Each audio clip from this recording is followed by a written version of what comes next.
All right. So, Anthony Sully Sullivan, you go by Sully, right? Is that like your friends call you? Anthony is, my mom calls me Anthony. Everyone else pretty much calls me Sully, but I'll answer Okay, both. good. Well, we'll stick with Sully then. That's cool. So I appreciate Andrea introducing us. We got about an hour together, so I'd love to share your story, your backstory. I know it's exciting. You were working with Billy Mays and the spokesperson for Oxiclean and all that stuff. Maybe we can tell us your backstory and go back to where you got started in business, and then we'll get into Montkush and what it's doing today. Does that sound good? Yeah, sounds great. Sounds great. Okay. So how did I get started into I guess the question is how did I become the Oxiclean spokesperson? Yeah, right. That's a good question. I never, if you asked me almost 30 years ago, if I would be the spokesperson for America's #1 stain fighter and probably, the most disruptive thing to happen to laundry, probably since the inception of laundry, I couldn't have told you. It all started off, my dad was an entrepreneur when I was a kid in England. And he always kind of instilled in me as a kid, hey, see if you can get out there on your own and make it work for yourself. Right. And I always had it, even as a kid, at some point I knew I was going to work for myself. And even my father offered me a job at a young age, and I did work for him, and I'm really grateful that I did. And he kind of taught me work ethic, and he made me start at the bottom. I started off delivering slot machines and pool tables and stuff when I was a kid. And my father had a slot machine business in the UK, but I dropped out of college and I had various jobs at a young age, and I was a little bit lost. I was kind of a bit rudderless, like I think a lot of people are in their late teens, early 20s, especially having not gone to college. And it was the end of the 80s in the UK. It wasn't a particularly great time. Inflation was high, interest rates were high. It was actually, when I think back where we are now, it was very similar. 89 was the first market crash in the States, right? Yeah, well, I remember that vividly. That big crash, Black Monday with BP. I remember where I was that day because, believe it or not, even at that age, I was dabbling in the stock market. As Margaret Thatcher was privatizing all those companies, I had shares in British Telecom and British Airways. And all that stuff. Yeah, I was in a stock class at Cornell. And we were studying the Dow and we were studying the markets, and then the thing crashed. And then the professor said, listen, I've been called to Washington by Reagan to deal with this whole thing. So the student teacher is going to teach the rest of the class. And he left and went to Washington. So yeah, it was brutal. I remember that. And, I remember when interest rates went to 16, 17% in the UK, and it was a pretty crappy time. And unemployment was really high. And I got to be honest, I was kind of lost. And I ended up helping a friend out in a flea market. And my mom, it was horrified. Like selling for him, like at a table or something? So he used to sell surf t-shirts, and he had a speeding ticket, and he literally asked me to help him out one day while he went to court to fight a speeding ticket. So I was like, okay, I'll do it. So I sat up there. Anyway, a guy opposite me was demonstrating. This is where it all kind of started. And I see this guy doing a pitch. Right. And I didn't even know what a pitch was then. Never saw it before. I'd seen it, but I never paid any attention to it. Okay. And, you go to a flea market and you see these guys doing their patter. Yeah. Anyway, I'm sitting opposite him, right? So I listened to this all day, and I started to count what he was doing in business compared to me. Right. There's a couple of things that jumped out at me. He had one SKU. He wasn't sitting waiting for people to come to him. He was going to them. Right. And he was doing 20 times in revenue what I was doing. And I was just helping a buddy out, but I couldn't help but do the math because I'm just listening to him all day. So I'm like, man, this guy's got his... So he's selling the heck out of whatever it is he has. Right? Selling the heck out of it. And so I've always been a bit of a talker, and I thought, you know what? I think I might have a crack at this. So I went over, introduced myself to him, and he kind of flicked me off a little bit and wasn't interested in helping me. I went back to my buddy and I said, you know what? I think I could do that. Anyway. And Sully, you were how old at this point? Like early 20s? 21, 21. And I've been to America on a surf trip. So I had a little taste of America. I'd been out on the surf trip. I bought a house before this. I saved up enough money to go to Australia. I made a little bit of money working in a summer job. And I had saved up some money. I had gone to America at 19, believe it or not. I had surfed in Hawaii, and then the market crashed, and I ended up tail between my legs back in England. So I had already done like a little bit. I had a little taste of success. Yeah. And all of a sudden, I'm back in England. I get my ass kicked, thinking about going back to college. And this guy ends up hiring me. And he was the one really who taught me. And he was very, very, he was just said, listen, if you're going to work for me, you got to know the pitch. Don't put your own spin on it. Learn the pitch. And I actually got Sully, this wasn't the guy from the flea market. This was the guy from the flea market. Oh, it was. He finally gave you attention. He gave me a break. His name was Mark Bingham. And the product was called the Amazing Washmatic. He made me write the pitch down. I actually recorded him on an old school tape recorder. I learned the pitch. And I guess this is important because this was the beginning, the very first pitch that I learned. And it was a pitch. It was magical. You'd say, if you said these words, if you had the balls to stand up in front of a crowd of people with this car wash and you said these words, people would throw money at you. Yeah, they're like a miracle. Sounds ridiculous. What did the thing do, Sully? What did the item do? You could wash and rinse your car with 1 bucket of water. And instead of giving your car a bath, it was like giving it a shower. It was basically a 9-foot piece of hose with a soft bristle brush on one end and a one-way check valve on the other end. And I can't do the pitch without the product. But if I did it, because it's a demo product, right? I mean, it's a demo product. And if I did it, if I gave you the pitch, there's a high chance that you would give me $20 even today. Right. Sure, because you're like, I want that. Yeah, you needed it. So. And I loved it. I learned it, and he put me on the road, and I just started. I don't want to say people threw money at me, but there wasn't a day when I went to work and I knew that I would outsell everyone around me, and it turned me on. I'm sure it gave you confidence, right? I mean, this fit you really well. And I liked the entertainment of it. I liked the product. I didn't like the product. I loved it. And you could tell. Like I would sit there and people would laugh at me. I would show up with this car. I'd put my little table out and I'd put my car washers over here and I'd have a cup of tea and I'd have to wait until the crowd kind of. And well, it's a performance really, right? I mean, that's what you're 100%. Doing. When I saw there was enough people there, I'd start my dog and pony show and then it would be off to the races and I wouldn't stop. I would keep going for about 6 or 7 hours and people used to be, oh my God, but I couldn't not stop because people, you take some money and then someone at the back would say, hey, how does that work? Right. Well, I got good at it. I made money like anything. And the more I did it, the better I got like anything. And I ended up getting recruited by several other people to do several other products. And they all had their own little nuances. Vegetable slices. There was Ron Popeil, right? You're like the Ron Popeil of England. I didn't know Ron at the time, but I was following in those footsteps of this.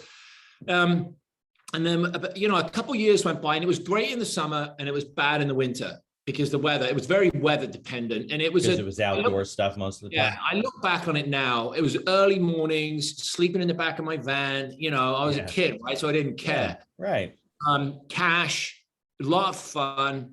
I think, Sully, I think the best pitches I've seen have been going to like these auto shows and you go in the section where they have, it's like off to the side where they have all these companies that sell products. Everybody loves their car, right? These guys could pitch anything and it's all demo stuff. It looks great. And you're like sold. I need that. And you got the Chef Wow, you got the car flax. And it was like a performance, like you said, anyway. And one day I turned on the TV and I saw my first infomercial when Reagan deregulated the airwaves in the 80s. Infomercials broke in America. It took a couple of years for them to migrate with satellite TV over to the UK. And I started to see Ron Popeil. Yeah. I started to see Mike Levy. Oh, that's the first time you started to see him. When I saw those guys on TV, I was like, holy crap, that I need to be doing. I'm like, I need to be on TV. Why talk to 50 people when you can talk to 50 million, right? 100. So 100%. So, this story, it ended up I ended up jumping on a plane and going to LA. And I look back on it now and it was it was a crazy, I remember telling my friends, I'm giving up this market life. I'm going to America. I'm going to be on TV. I mean, how many people? And that was it. You had no contacts. You were just like, I'm going to find these people. I knew one person out there and he had a mop. He was a British guy. He had this mop called the Super Chamois mop. And I thought, you know what, I'm going to go and I'm going to learn the pitch for this mop. And I'm somehow going to get myself on television.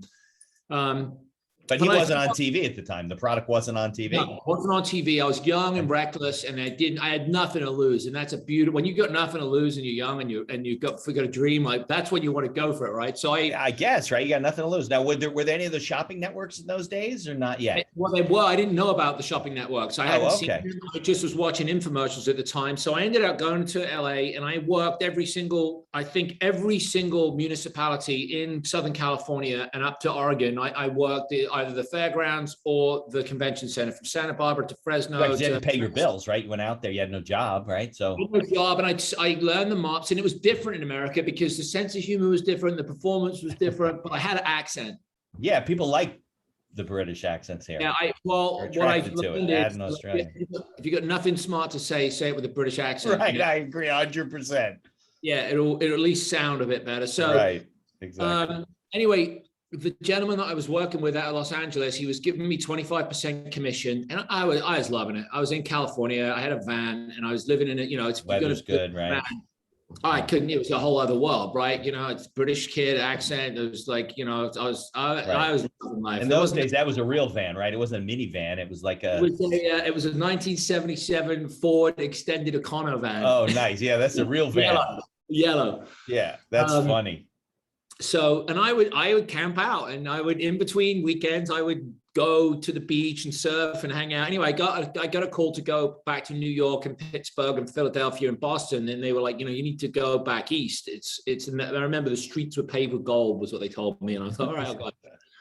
It was one of those things when I got the good life, and I'm like, okay, New York sounds great. And I went there in the winter of '94, and there was a nor'easter after nor'easter after nor'easter. Yeah, '94 was a bad season. I think we had 17 major storms that year. It was really bad, and it didn't snow. It didn't get above zero for pretty much 3 months. And I mean, I was just like, what the hell did I just being home? Yeah, and I almost went home because I almost gave up. And we were in Detroit. Well, because of the weather, you couldn't work, right? Because most of it's outdoors. Nobody would show up at the home shows. I was in the Long Island Nassau Coliseum. Even if it was inside, they didn't come because they were all snowed in. There was a guy who came up to me recently about this is a couple of years ago, and he said, I remember you. He goes, you were the only exhibitor at the Long Island home show back in 19. Like no one else showed up. Nobody. He goes, I bought a mug from you, and I said, you remember that? He goes, yeah, you were the only booth that was open. Right. That's so funny. I had nothing else to do. I thought, well, I'll shovel myself out and I'll walk to the convention center. And and then I actually would sell because I was the only booth that was open with this. I had a Swedish friend I was working with at the time, and he was from Sweden, so he didn't mind the snow. Anyway, so we ended up coming down to Florida at the end of that year. And that was the first time I came to Florida, and we rolled through St. Petersburg. And I saw HSN. I drove past HSN in my van, and I remember like that's the place. Yeah, big time. And that product, the product we were selling, then the mop, it became known as the Smart Mop. Every show I would go to, there would be some local promoter who'd be like, "You need to get this on TV." Yeah, you need to get this on TV, and I'd be like, "Yeah, I know I need to get it on TV." And thank you. Who do you know? And it happened in St. Pete, a buyer from HSN. Her name is Nancy Cooney, and I always give her a shout out because I feel like she came and she saw me doing my patter, and she's basically approached me and she negotiated a way for me to get on TV. And I remember I debuted on TV about a year after me landing in the States, which when was your big break, basically, right? When I think about it now, the fact that I came to this country with no experience, pretty much broke ass with a backpack and a few dollars in my pocket, and actually was on a national TV station within 1 year of landing is with no impossible. Experience. It absolutely. People say you're crazy. Yeah, and I look back, and I was 20 with no TV experience, and they just pushed me out there. They didn't care that I had no TV experience. No, because you were good at what you did. You know? Yeah, I mean, they obviously had confidence in me. I was a nervous wreck going in there, but they pushed me in front of the cameras, and makes for a great story though now. And we sold 5,000 mops in 22 minutes. Now, how long would it take you out on the road at flea markets and shows to sell that many mops? Oh, I mean, I would sell on a really, really, really good show, like the Fort Lauderdale Home Show or something. I would do about 15,000 in a weekend, which would be 750. In a whole weekend, you did it in 20 minutes. That would be a really good show. That would be very, very busy. That's me with one other person. So to sell working your ass off. Sell 5,000 in 22 minutes. It's unbelievable. Yeah. Yeah. So then I picked up, I had and I didn't make the kind of money down at HSN that I was doing because I had to work a deal with the people I was working with. But I realized I'm like, the future for me is not doing flea markets anymore or boat shows or home shows. The future for me is to anchor myself to HSN. And I couldn't do any wrong down there back then. It wasn't like it is now. It's much more corporate now. But back then it was just gone public and it was the Wild West. Yeah, and they were looking to make money. And it's like one big infomercial, the whole network. It was one big infomercial, and they would play these crazy price games, and they had a horn on the set, and they would take. I remember that. Yeah, do they still do that? No, it's very formulaic now, and I say that with the greatest respect. But when I was there, I mean, anything went, anything. Yeah. I had no makeup. They'll try anything, right? Yeah. They would try anything, and it was. I was the kid, and I remember running around with Frankie Avalon and Omar Sharif and Ivana Trump, Louise Mandrell. I was this little skinny rat, 20-something-year-old kid with a British accent, and all these celebrities. I get invited out to dinner. I was going out to dinner with Frankie Avalon. I'm like, really? I'm having steak. And they're all pitching something. That's what they were there for. They loved it because they were trying to sell what they were selling, and they weren't like I'm not going to be. I would kick their ass. Yeah, well, they were just there because they were well known, not because they were good at what they did. Right, like Vanna White would be on the air, and Suzanne Summers, and I would quadruple what they were moving. Right, and because your skill matters when you're on TV. It's no question about it. They would pull me into the green room and say, "Kid, get in here," and it felt like it was the mafia running off these people. Because it was all the Vegas promoters that were. And there were always these guys from New York and guys from Jersey, and their promoters were always like these guys, and they were like, it was like, and they'd be like, "Hey, get in here, kid. Hey, Anthony, come over here, talk to us. Let's have a talk. Give Suzanne a couple of pointers, you know." And exactly. Give Suzanne Summers to tell her how to tell her. It was Connie Stevens. It was Dr. Spock was on the air, and Sulu, and so it was great when I look back. And anyway, that was the beginning of HSN. And before I did that, I'd done a lot of shows, and I met Billy. And Billy and me, Billy actually sold the car wash that I very first sold. And I heard about him, and there wasn't very many of us that actually sold the British car wash, the Amazing Washmatic. So when I met him in Pittsburgh of that really crap winter, I made an effort to find him and seek him out because I figured we were one of this, we had this mutual product that we loved. And me and Billy didn't get along right away. For whatever reason. He did not like me right out of the gate. Billy's American, right? He's not British. He was a Yinzer, Pittsburgh through and through. He bled yellow and gold, black Steelers. Gold, Steelers all the way. Myron Cope's terrible towel, and he was a master. And so Billy and I didn't hit it off right away, but there was a mutual respect that we gained for each other as we would travel the flea markets and the home shows, and I would run into him, and I realized that he was a powerhouse. I think one of the reasons we didn't get along is we're super competitive. Yeah, sure, I'm sure. And how did you end up selling the same product? Because the product you were selling was from a guy you knew in Britain, right? In England. It was a well-known car wash at the time, but not very many people. So there were these pitches that were really physical, and there were non-physical pitches, and I liked the physical demos where there was a lot of movement, and Billy was like that. Billy liked the demos that required there was a lot of dexterity. When I look back on it, and there was a science, I could pitch these products without even looking at them. I could look at you in the eye. Right. It was like a magic show. When I look back, and it's like doing people respond to visual stuff. That's why magic. Yeah. So. And then Billy, I kind of dialed myself into HSN and moved to St. Pete. And then Billy showed, I got maxed out on my products on the air. And next thing, Billy showed up, and I was doing good at HSN. I was loving it. I moved to Clearwater Beach. I bought a house on the beach. I was making money. I got myself a green card, a bank account, a credit card. This is when I sort of put my roots down. I'm going to move to Florida. Yeah. And at the time, you never want to live. I mean, St. Pete was famous for the movie Cocoon, and retired people. Yeah. You And brought then down the average age by moving there. yeah, I brought it. I mean, I was the youngest person on Clearwater Beach probably by about 30 years. But the weather was better. It was great when I look back on it. Anyway, and then Billy came, and Billy ended up getting Oxiclean. And Oxiclean was a new product. No one had heard of it. Right. And I'd met the guy who found Oxiclean. So he didn't invent Oxiclean. He was just a pitchman. It was actually discovered. I don't know the lady that actually originally had Oxiclean. I remember first seeing it at the Miami Boat Show. And this guy called Max Apple, old guy, Max is from Denver, Colorado, from Greenwood Village.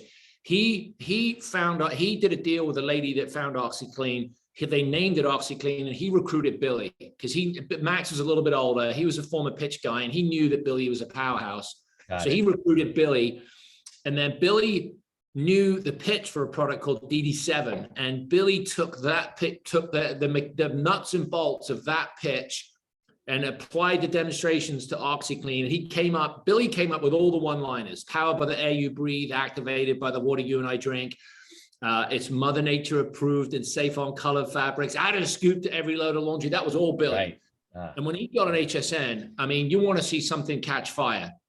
If there's a movie made about Billy or a marketing moment when I could see something actually catch fire, watching Oxiclean, I mean, it was literally Billy lit the match, and that thing just, I mean, every sell day it fast enough. Yeah.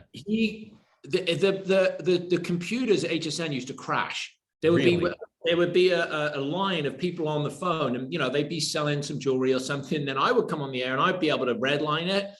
Billy the whole entire screen would just be red, and it'd be like flashing, and it would go to these colors that no one had seen before. Like it would go red, and like orange, hotter than, the weather chart when a tornado's rolling through the center of the tornado. Billy's whole heat map would be the hottest color you could imagine.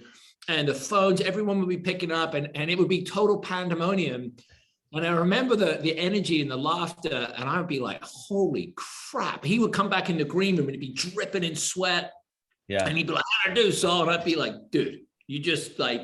There's got to be a movie about the two of you. I mean, you couldn't go on the air after Billy. You couldn't go, if you were after Billy, it would take you an hour to clear the phone lines. So the other guests used to get so upset.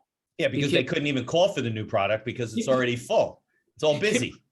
Me and Billy could load the lines, and the other guests, they'd fly in from Philadelphia or from Pittsburgh or wherever they were, LA, and they couldn't sell anything for like an hour.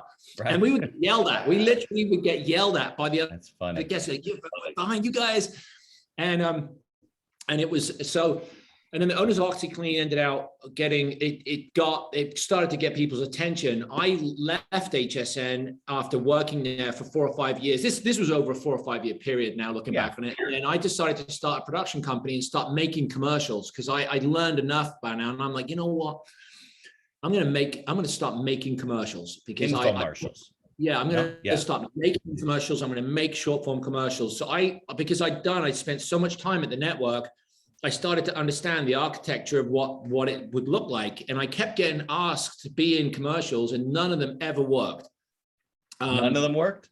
No, because I'd end up working with these writers from LA, and they were all screenwriters for movies. Yeah, they weren't in your business. They never sold anything. Right. And I get these scripts, and I'd read them, and I'd tell them, it's a great script. Not going to work. It's telling you. And then the director would get mad at me and the producer, because I really want to change it all, right? And then it was your company, wasn't it?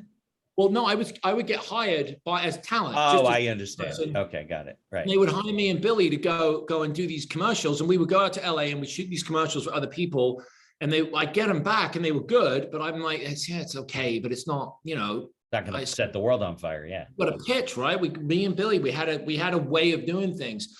So I decided, right, the only way to do this, I'm going to have to write, produce, direct, and star in my own commercials. And that, so I set up my production company. Another crazy thing that you're deciding to do. Crazy thing. I'm going to become a producer. Like, I know how to do this. But I believed I'm like, I can do, it's not that hard. It's all we got to do is. Well, you had the element that they didn't have, and that was how to write these things and present them. Right. So anyway, I did my first couple commercials. Actually, I was lucky. I did the Smart Chopper, the First State Quarters Map, and I did Tap Light were my first three, and all three of them worked. And this is in a business where the hit rate is about 1 in 20. So my first three, they were like singles and doubles. Tap Light actually was a home run. Anyway, the owners of Oxiclean, they saw what I was doing, and I was in Vegas with Billy at a trade show, and they said, look, would you and Billy work together and do a commercial? So Billy wasn't partners with you in the production company? No, Billy was not. Billy, I don't work with Sully. Right. He's a solo. I don't work with him. What does he know about directing? And they were like, no. I told the owners of Oxiclean, I said, there's no way that Billy will ever work with me. Right. He just won't do it. And we're friends, but he's not going to take direction from me. Anyway, the owners of Oxiclean were like, no, you two are going to go in a room together, and you are going to work together, and you are going to make some magic. So I was like, okay, we'll do it. Randomly, me and Billy were sitting next to each other on the plane on the way back from Vegas, and we wrote on that flight the very first Oxiclean commercial. And I remember writing it with Billy, and I was just like, Billy, we got to get your pitch down into 320 words. This is a 20-minute pitch that he would do on HSN, but he was great, and he understood it. And all of a sudden, you got two guys who understand this strange world we live in. And we wrote 320 words of what I think is the best commercial I ever did for Oxiclean. It's the first one I ever did. It was easy to shoot. Billy was an absolute pleasure to work with. And I remember working with him thinking, man, he's on it. And I would say action, and he would do his line, and I'd be like, bud, just because I knew it. I'd watched him, and I knew how to get, because I'd seen him on HSN 1,000 times, set fire to the TV. And I'm like, what are you going to do? Just do that thing that you do. And we hit this real sweet spot. And I'm like, man, this is like Bernie Taupin and Elton John stuff of sales. Yeah, right. That's what it felt like. That's why it's a great story. It's gotta be, Billy was like, Billy was my performer, and I was able to, I knew what he liked. And that commercial, that's when you probably first started seeing Oxiclean.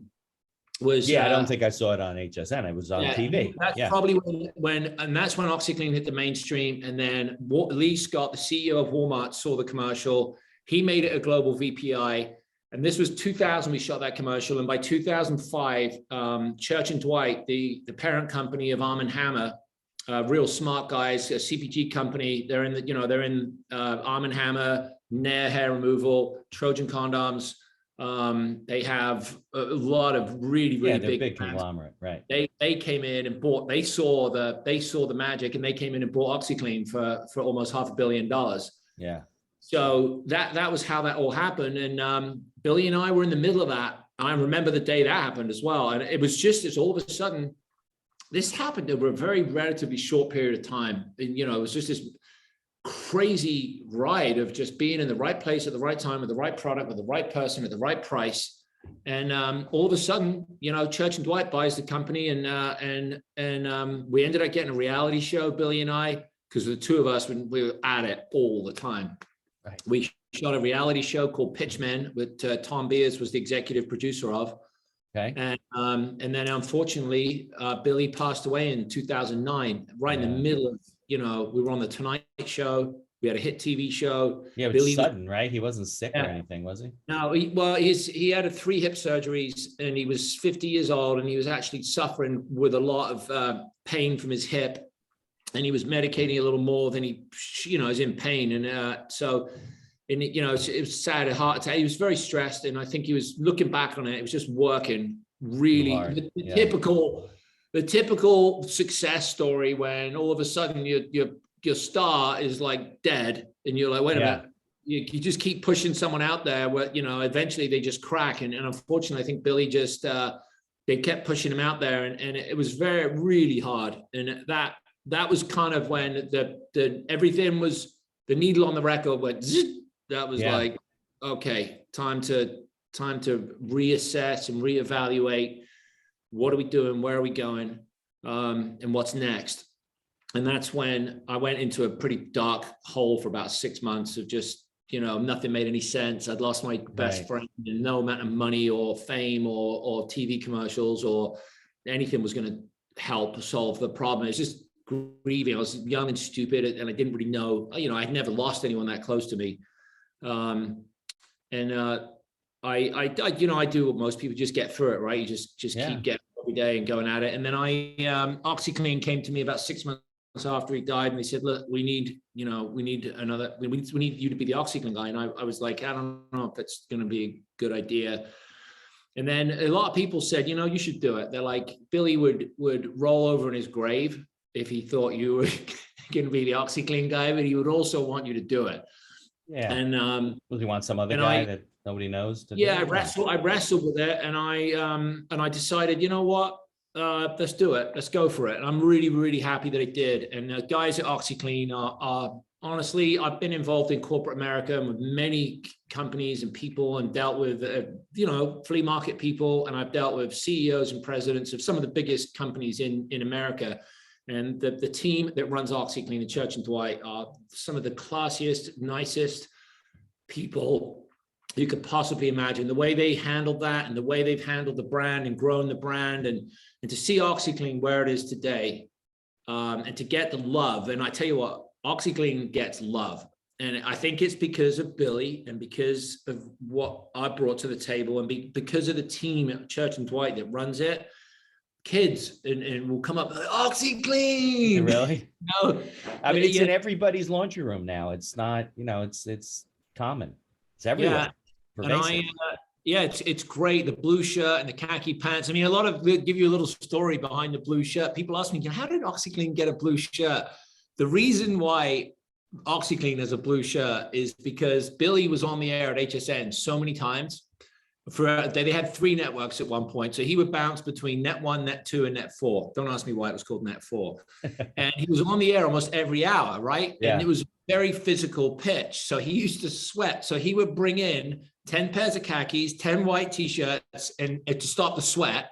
Right. And 10 blue shirts. And in between takes, he would come in and just change. And he wore the same thing every day, because it was like, right. And he wore a black one for Orange Glow. He wore a purple one for Kaboom. He wore a blue one for Oxiclean. And each product he had a different shirt, so he could kind of identify himself. And so the blue shirt of Oxiclean wasn't a choice of artistic choice. It was just the color that he happened to have. And that's why the Oxiclean shirt is blue. So I like talking about this, because I look back on it and it's fun. Great story. Yeah, it's a great story. So, okay, so take us forward a little bit, because I know you're not doing that now. You're doing other things now, right? I am still a very, very active in Oxiclean. I'm still okay. My production company is 25 years. I have a little girl who's 7. Mm-hmm. She's 11 now, but she was 7 at the time, and she has special needs. When Billy passed away, I thought, you know what, it's time for me to settle down and have a family. And I had a little girl, and I love her to death. Her name is Devon, and she was born with special needs. She has a rare genetic disorder that's it's a duplication of chromosome 1 and 13. It doesn't really have a name, even though she's on the autistic spectrum, but she has significant special needs, and we've struggled as a family to come to terms with it, and also to help her be the best she can be. When she was 7, she got diagnosed with a lot of seizures, and she was put on a medication called Keppra. Okay. And I don't want to say anything bad about it, because a lot of people have good results with this, but the side effects for my little girl were devastating. She, over about a period of 3 months, she got really skinny. She lost about 5 or 6 pounds, which then was about 20% of her body weight. She's a little skinny little thing. Yeah. And then her personality literally disappeared. She went from this little vibrant girl who would use she doesn't talk. She used word assimilations. And I know what she wants. Right. And all of a sudden, I couldn't communicate with my kid. She's just like gone. She was like what you think asleep with autistic kids, they're usually like hidden behind. She was literally not there, like listless. And her mom, I said to her mom, I said, we got to do something about these meds. It's like the side effects are awful. And because she couldn't communicate, right? I think an average person would have said, hey, Mom, I don't feel good. This is making me feel. She couldn't tell you. Right. She couldn't tell us. So we ended up going down the cannabis and CBD road. And this was how long ago? This is 2018. Oh, okay. Yeah. So CBD cannabis are in the 2018. So it public was space. Yeah. been around in California and Colorado and Washington. It was kind of becoming more legal, and I was very hesitant to embark to do it, because I thought my kid's going to be high. This is a bad idea. And then of course I did a little research. I was mostly ignorant, and we started to see some success. And I randomly, or call it divine intervention, I found myself in Vermont in the fall of 2018 on a hemp farm. And I don't know how I ended up in that hemp farm. And I don't know why I was there. Well, I know I was visiting it with a friend, but I didn't go there really, other than just to go hang out with my friend and go see his hemp farm. I didn't make the connection between the hemp farm and the medicine that my kid was on. Yeah. I walked into this field, and I was actually not very present. I was on my phone. I was busy texting or doing something. And I was, because I didn't pay attention to where we were going. And I walked in this hemp field, and I had a very similar feeling that I had when I saw my first infomercial, when I was like, I'm going to go to America and get on TV and everyone, I'm like, I'm going to become a farmer. I was 49, and I thought, this is the next part of the next chapter. I want to grow. I want to do something a little bit different. I want to keep doing what I'm doing, but I want to try something different. I want to make something really, really special for my little girl. And I want to understand everything there is to know about this hemp plant. And I knew it was it was nothing you could talk me out of it. I went home to Florida. I couldn't sleep. I was just thinking about it. I'm like, you know what? I'm going to get a farm. I'm going to grow some plants. I'm going to figure out how to make CBD, and I'm going to make something amazing for my kid, and maybe people like it. And I think I was at a point in my life as well, when I was looking for a new challenge. I was like, I wasn't done. Right. I was happy with what I was doing. I was looking for a new challenge, and this was it. And at the time, it was very exciting because it was unknown, right? And the states were still legalizing it. The Farm Bill had just been passed. So I thought, this reminds me a little bit of the infomercial world. It just reminded me of the energy of the unknowns and the excitement and the people. And I thought this could be challenging. It could be fun. And you know what? I'll be doing something to help my kid. And that's going to be great. Now, the hemp farm up in Vermont, were they making CBD is an extract, right? They were growing it, and they were just selling the plants to people. It was just a friend of mine with a farm. So I had a vision for what I wanted to do. And I ended up, I said to my friend, I said, look, I know what I want to do on this. I don't know if I want to partner with you on this, but I'm going to have to get, and of course everyone thinks I'm crazy, right? They're like, Sully, what the hell do you know about farming? Like, what are you thinking? And I'm like, I didn't know anything about television 20 years ago. And I've figured it out. So I sort of had that irrational, exuberantly idea of just figuring it out, which is dangerous.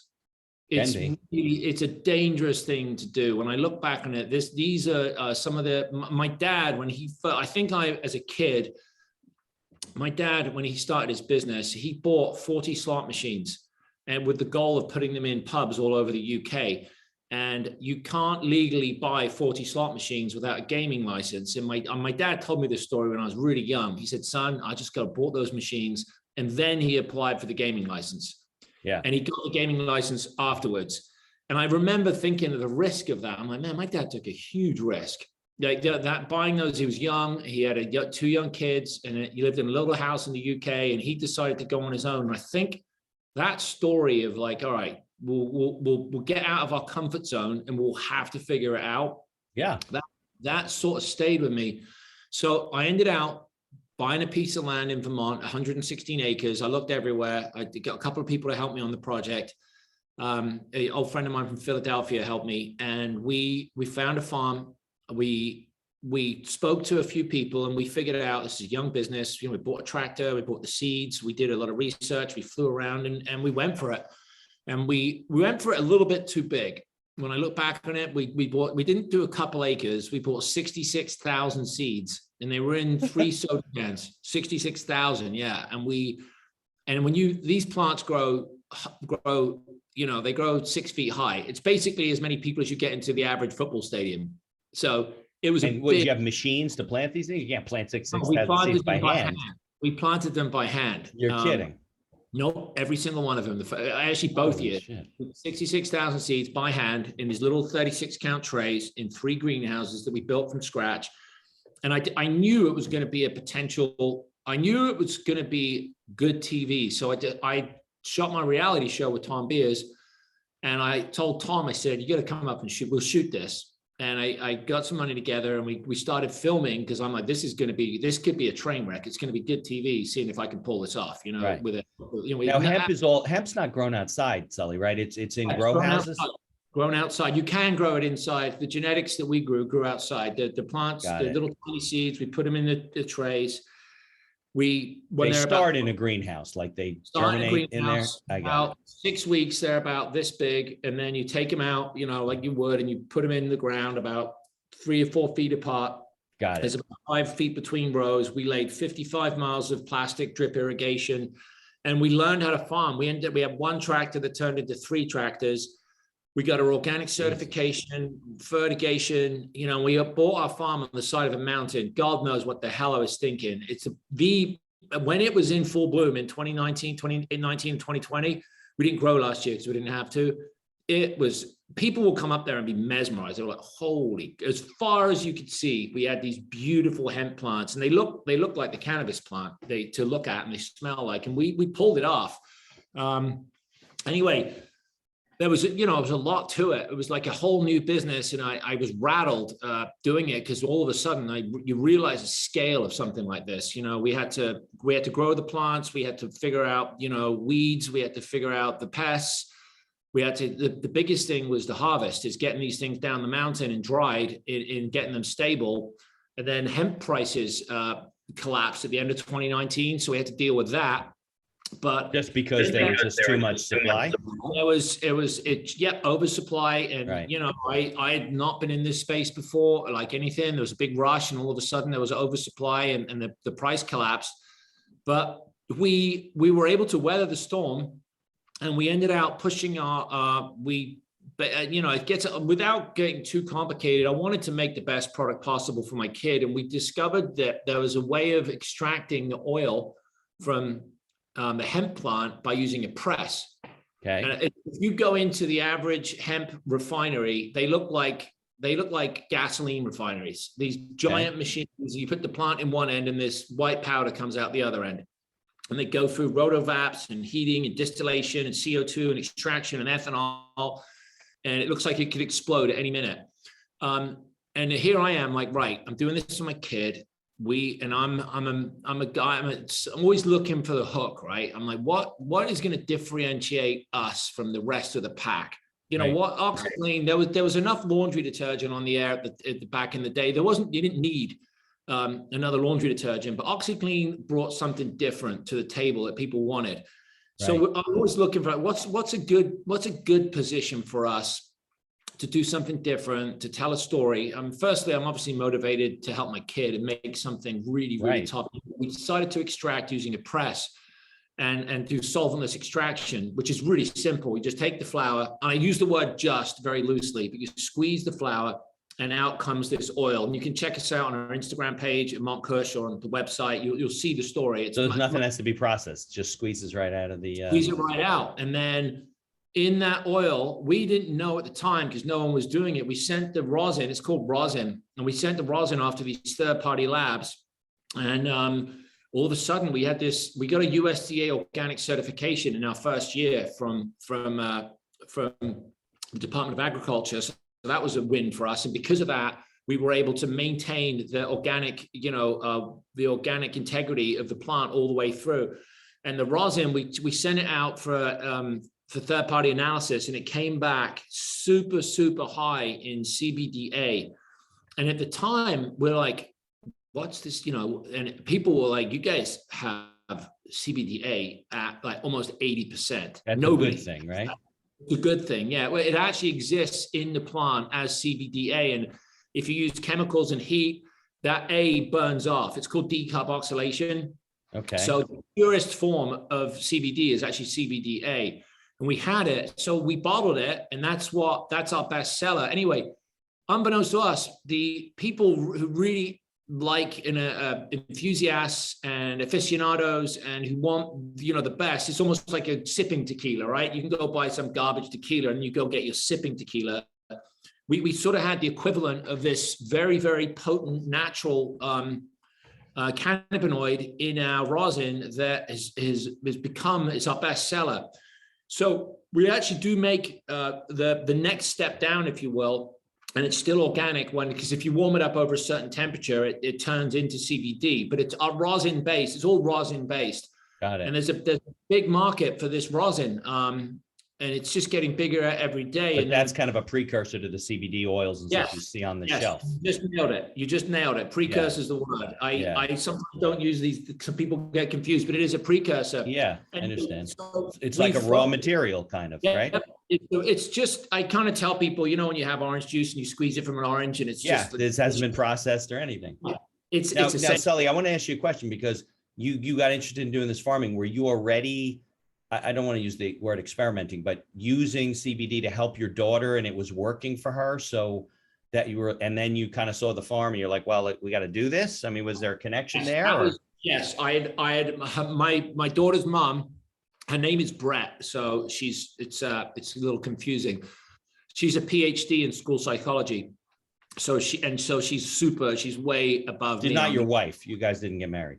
We're not married, no, but we co-parent really, really well. And so Devin's mom's Brett, and she's a scientist. She's a scientist. She's a doctor. So when it comes to matters of anything above my pay grade, I pretty much refer to her. She's got a doctorate. So what she says goes. She wins 99% of anything that involves any medicine. I'm gonna speak to the doctor. So. And she's been really, really supportive of this. And so, we had good results and I just felt I wanted a challenge. I wanted to do something great for my kid. And I knew that there'd be some eye rolling in the community, especially the cannabis community of, this is another celebrity. Not that I consider myself a celebrity, but you could, the Oxiclean guy, why is this guy getting into this space? Right. And I thought, not only do I want to make the best product possible, and I have a reason, right? My daughter, I'm helping. But I also, I wanted to prove, just like I guess to my dad, when my dad, told me to go work for myself and make a name for yourself. I have to earn my stripes. I'm gonna have to earn my spurs in this space. I just can't walk into it and go, hey, I'm here. Right. Put my foot in a bottle and expect you to believe me. Yeah.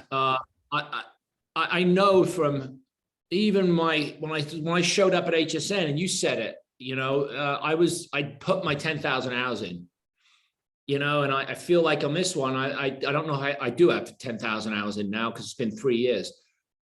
But I thought to myself, I can't just roll in here and say that I'm an expert in this. I'm going to have to put my 10,000 hours in.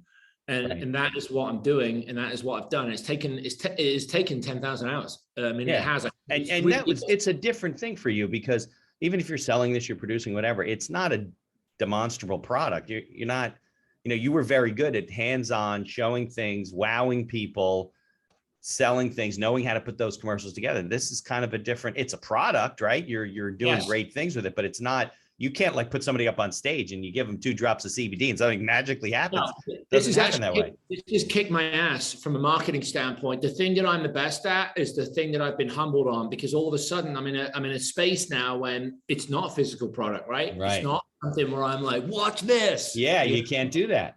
I can't do that. And it's also, I can't advertise on Facebook. I can't advertise on Google. I can't advertise on television. They won't let CBD go, no CBD ads. And I've been knocked down a peg or two because people have been looking at me and like, you're the Oxy, you know how to do this. And I'm like, yeah, I do, but I don't. A different skill. Yeah. A different skill. And I've had to go deep. I mean, I'll be completely candid with you. There's a couple of times I'm like, why is this? So, and it isn't a yell from the rooftops at full gas, Billy Mays, Anthony Sullivan style, solving your everyday problems and picking up stains and picking up spills. This is ultimately is a wellness product that people are really, really serious about. And there's a lot of bad product out there. There's a lot. Yeah. So there's a lot of skepticism, misunderstandings, uninformed people. It's not like, laundry's been around for a couple of 100 years. It wasn't like you had to argue about that. oh, you Right. need to clean your clothes. People are like, why do we need to clean our clothes? You didn't have to make that argument. Right. Right. So one of the things that I've done, I was like, I've had to reassess a couple of times. All right, what are we doing here? Firstly, we're doing this for the right reason. I get the why. All right. Yeah. And it's important to me. And we've got our true north. Secondly, are we making a top of the line product? Like doing something here that is something I'm proud of, like, and even you go back, I've had some on the spectrum of products over the years. I've got my arm twisted to doing some products that probably you could find on YouTube and you might be, what the hell was Sully thinking? Some of them were just like bad ideas, but the ones that I'm proud of the products like Oxiclean. I'm proud of the Super Chamois mop. I love that mop. I literally love it. Every time I see one, I'm like, I still out there. The Super Chamois mop, you can get it on Amazon. It's out there still. It's called the Smart Mop now. Okay. And that old car wash, the Amazing Washmatic. I mean, I kind of want to have one in my, people are like, what is that? I said, that's the car wash. It's the greatest car wash. So are we making a great product? And we are. And then it's just like anything. I've been in a business, a world where everything's instant hit. You go on to television. Right. And set sell 5,000 units in 20 minutes. I mean, me and Billy would load the lines, right? Yeah. Just load the lines. This isn't like that. This is a slower burn, and it's going to take time. And just stay in the saddle. And it's just stuff of the more older I get, and the more experienced I get, and the more I look around me at a lot of success. And this is cliche. There is no overnight success. Even when people saw Billy on TV and they're like, Billy Mays, the new Billy, that guy. Right, of course. That was just a one, right. That's when they saw him, right? They didn't see him suffering. Yeah, well, getting there, right, of course. Getting there, and I feel like Montkush is on that journey. And in that, I think is the power of the product and the power of the brand is when you grow. It is great to have a meteoric rise, right? Like companies like Instagram that just, right, well, that's pervasive. You're dealing with a community that is, people, the wellness community is still developing. It's still holistic. It's still not mainstream in the medical community. I mean, look at like Whole Foods, right? When I grew up, if you were into organic, if you were into, natural pathy products type of stuff, you had to go to some weird stores. I had friends, his mom was into really natural stuff. These stores were like weird stores. And then over time, things became more mainstream. And now there's Whole Foods. And it's like a supermarket and it's all mainstream. Everybody wants organic. So CBD is kind of like that in terms of it's still not, mainstream, not well understood, not available everywhere. You got to go to, certain stores. I mean, obviously, I'm sure they have CBD at Whole Foods now, right? They do. So it's maturing. It's maturing. And like anything, it's like, it's at the end of it, I don't want to say it'll be a 2-horse race. There'll be a lot of brands that fall by the wayside and there'll be some brands that stick. Right now, I don't believe there's a brand. If you went into the average person in the street, no, there's no brand name. A CBD brand, you wouldn't know. No.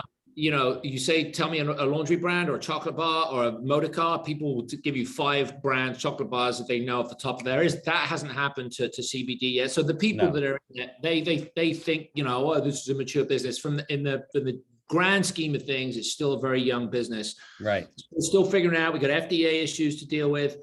Now, Sully, are you making your own? You have your own product line, so you're bottling it and you're selling to retail.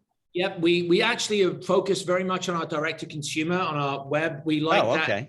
And we're just focused on that is 80 to 90% of our business is direct to consumer. It's still very young. We're in Erewhon Market in Los Angeles, which is a very high-end organic store, and we're dealing with some small retailers, but right now, without the ability to tell the story and get the message out there, we're taking it very, very slowly on actually putting it into retail because I just think because of brand recognition, right? Why would they choose yours over somewhere else? Get the story out there, and what I do like I love our direct to consumer. We're able to. Sorry, my phone's ringing. We're able to tell the story. Have that relationship with the customer. I mean, I look at our customers every day. I try and write handwritten notes every now and then if I know someone's buying it, and I try and make that transaction just like when I was selling a mop or a car wash, when that hand-to-hand transaction. When we have an Airstream, we take it on the road and we go sit with our customers. We do outbound surveys, trying to just, make sure that customer experience is really, really good. It's not cheap. It's $99 for a tincture of 1,000 milligrams. We're very aware of the cost of it, because the cost of farming, you can imagine how much it costs to do it. I can imagine. It's great. We're USDA organic certified. My daughter was my first customer. Our first customer. She takes it twice a day. I take it. I just fell playing kickball, and I did a number on my back. So I've been pounding our CBDA right now just to kind of help with my pain. But it's great. It's been an interesting challenge of a business. And like, there was a couple times, I think I told you, when I was selling my mops in Long Island, that I thought about going back to England with my tail between my legs, and it's like anything, but it's awesome. We've got a great product lineup. We've been marketing now. It took us a solid 18 months to develop the product line, and we're just taking it very slowly, making sure our product line is great. And that was after having grown right. First, you had to grow. You had to plant the farm, and how long did that take to grow? I mean, each year is basically, we go in the ground in April, and we don't come out of the ground till October. And then by the time we actually get it and process it and squeeze it and get it in the bottle and do everything, it's almost a 12-month period, period of time. But interestingly enough, in January, a study came out of Oregon State University that linked CBDA in particular to COVID. And we've had a run this year. It's been an insane run on CBDA, which is just great. You start a new business, you're working and you're hustling and making sure we have good people part of our team. We just signed Andrew Cotton, the big wave surfer. Have you watched 100-Foot Wave on No, but I know the name Andrew Cotton. Yeah. Yeah, and Cotty's a big wave surfer, and he broke his back a few years back, and he's actually from my village in the UK. So we're putting the team together, the marketing team, and the TV show is available on Tubi. And Sully, are CBDA, because it's a precursor to the CBD that you see in most products. Are you one of the few that are producing a product that has CBDA, or not? No, there are other companies. I would say we are the #1 producer in the United States right now of CBDA, and we have the biggest inventory of it. And we're the only people that have it in any meaningful amount with a USDA organic seal on it. I've already started to see some CBDA like magically appear. Right. I'm not quite sure of its efficacy. And if anyone's out there. Yeah, well, that's a problem, right? You don't know what's in these bottles. Yeah, well, if anyone. And your brand is Montkush, right? That's what it says on the label. Montkush. So right. Mont, shout out to Vermont, and also French for mountain, and we're very close to Montpelier, our farm. And Kush is where the genetics are from the Kush region of the foothills of the Himalayas way back in the day, before they're called the countries that they are now. But we found out that an Indian chap visited us on the farm. And he says, your name is the best name. And I'm like, why? Why is it good? He says, Kush means happy in Hindi, and happy mountain. So it all comes together. Yeah. So we're Montkush is the website, and catch us on social media and Facebook. Right. Your story, I believe, is on the website, right? And on Instagram, Facebook, all that type of stuff. Yeah. We'll so put all your links in the show notes. And it's a great story. I mean, Sully, they got to make a movie about you and Billy and his, because especially since his life was cut so short, I think Billy you gotta get somebody to write the script, then you got to take it to Hollywood. You did it once before, right? Hit the streets and find a studio that'll produce it. You got to get a producer, and you got to get a director, and it starts with a script. So you got to find a script writer, and then go off to Hollywood. I'm good friends with David Arquette, and David movie You Can't Kill David Arquette, and I did speak to David about it, and I'm like, bud, we need to, and I'm really tight with Billy Mays' son still, and Billy Mays' son wants to make the movie. And I don't know who would play Jonah Hill, maybe, like who would play Billy Mays, that would be the fun process of getting someone to Jonah audition. Hill probably would be a good choice. You need somebody who's, who could be as animated as he. Yeah, exactly. It's a great story. Well, I want to stay in touch. I will put all your links in the show notes. People can see what you're doing, follow your story, learn about CBDA, and still look for you and think of you whenever they're at the supermarket and see Oxiclean. Thanks. Because, I really enjoyed talking to you. I really, really enjoyed this. So let me know if you need anything from me. Thank you. And check us out, montkush.com. And don't forget, add a scoop of Oxiclean to every load of laundry.